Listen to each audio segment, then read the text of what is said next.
ஓடியிட்ட பிச்சையும் உகந்து செய்த தர்மமும் சாடி விட்ட குதிரை போல் தர்மம் வந்து காக்குமேங்கிற சிவவாக்கியர்.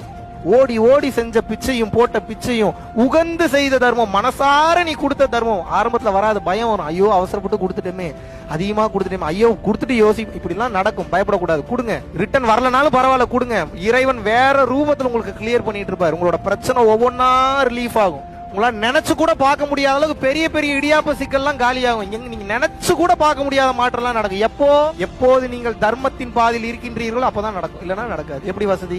தர்மத்தின் வழி செல்ல செல்ல செல்ல கர்மத்தின் வழி குறையும் அப்பாங்கிற அகத்தியர்.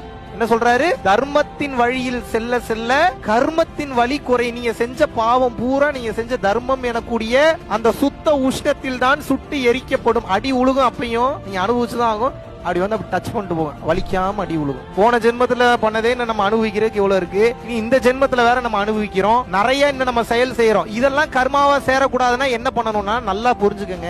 ஒரு செயலை செய்யும் போது அந்த செயலுக்கு உண்டான கிரெடிட்ஸ் நீங்க எடுத்துக்க கூடாது. இன்னைக்கு தெரிஞ்சுக்கங்க, இது பெரிய சீக்ரெட். அடுத்த சீக்ரெட், எப்படி இறைவனையோ நினைச்சு பார்க்கணும்ல, இதை உணருங்கன்ற. நான் இந்த கிரெடிட்ஸ் நீங்க எடுத்துக்காதீங்கன்ற. உங்களுக்கு இப்ப எல்லாமே சொல்லி கொடுத்தாச்சு. பொருளுலகத்துக்கும் சொல்லி கொடுத்தாச்சு, அருளுலகத்துக்கும் சொல்லி. பொருளுலகம் வேணும்னா அறிஞனாக இருக்கணும், டெக்னிக்கா பேசணும், தந்திரத்தை பயன்படுத்தணும் நல்ல விஷயத்துக்காக.